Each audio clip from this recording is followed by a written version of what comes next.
Fala vascaíno, fala vascaína, você torcedor do Vasco, espalhados de norte a sul do Brasil, você torcedor do Vasco que nos acompanha espalhados por todo mundo, saudações vascaínas a todos vocês. Primeiramente, um casaca aí no coração de cada vascaíno. Deixe o seu like ou o seu dislike, se inscrevam no canal e ativem o sininho. Galera, sem demoras para o vídeo não ficar longo, neste vídeo falaremos aí sobre a política do Vasco, as eleições, aquela pesquisa fake que a gente teve há 2 dias atrás. Falaremos aí sobre a preparação do Vasco da Gama para enfrentar a equipe do Caracas da Venezuela e, obviamente, vamos falar aí de reforços. O Vasco da Gama se mexendo bastante aí no mercado. Meus amigos, com relação à política do Vasco, ainda sobre aquele assunto daquela pesquisa fake de intenção de votos, vamos lá. No dia 24 de outubro, o site Net Vasco reproduziu uma matéria de um Twitter chamado Vasco Data. Twitter este que não tem representatividade nenhuma dentro do cenário político do Vasco da Gama. Na matéria em tela constava que 3 candidatos estavam tecnicamente empatados, pois havia uma margem de erro de 5 pontos percentuais para mais ou para menos. Ainda assim, o site Net Vasco cravou que o candidato Júlio Brandt liderava a pesquisa aí com relação à intenção de votos.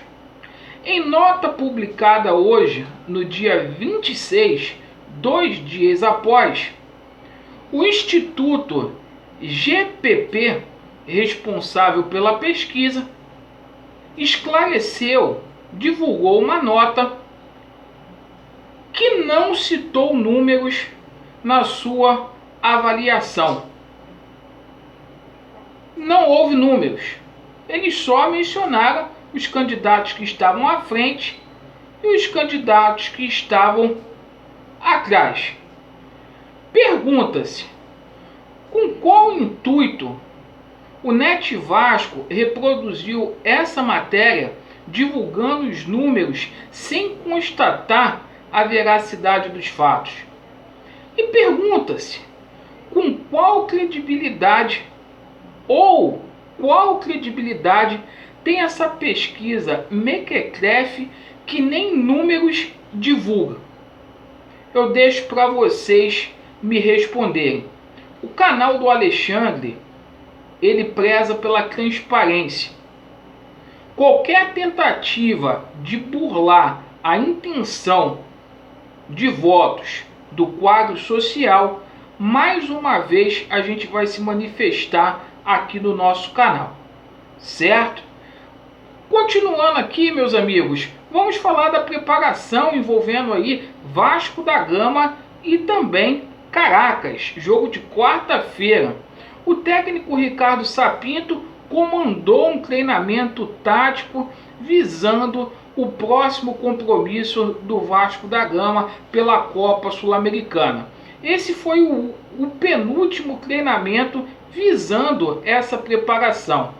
O técnico Ricardo Sapinto intensificou o trabalho no setor defensivo, consertando aí posicionamento da defesa do Vasco.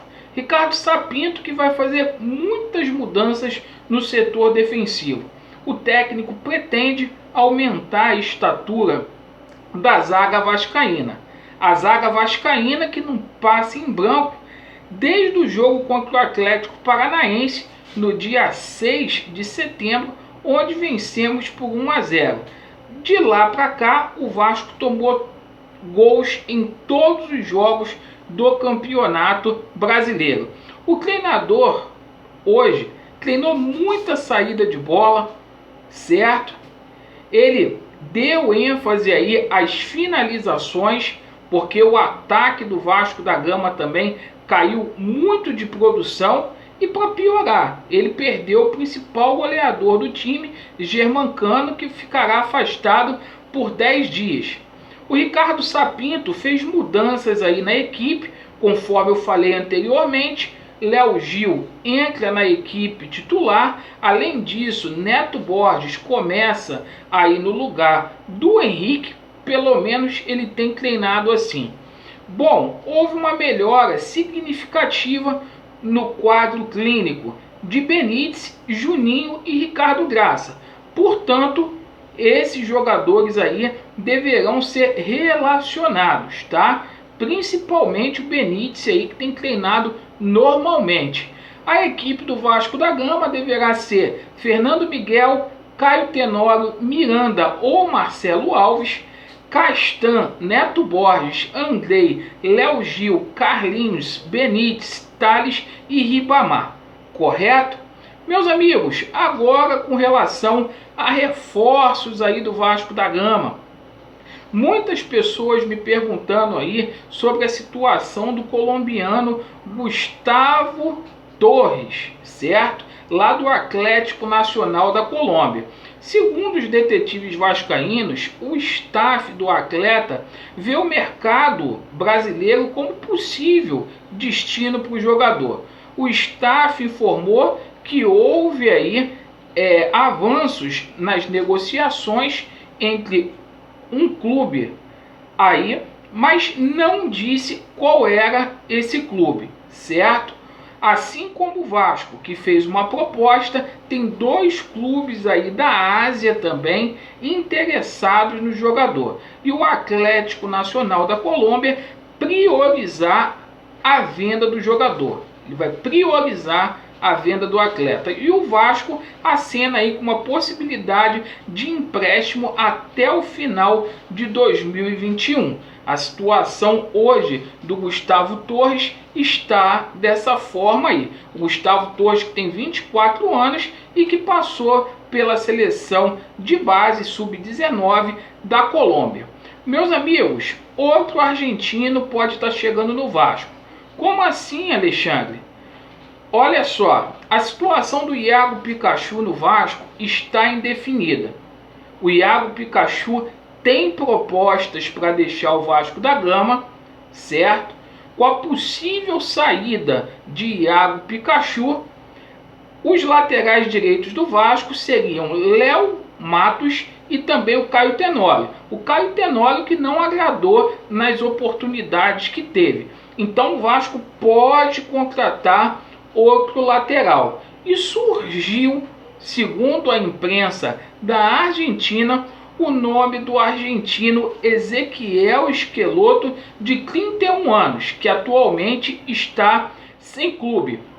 O Schelotto teve uma passagem aí pelo futebol italiano, jogou na Inter de Milão, jogou também no Parma, certo? E o Ricardo Sapinto conhece muito bem ele, porque ele atuou 2 anos no futebol português, lá no Sport, e é um nome que agrada aí ao treinador.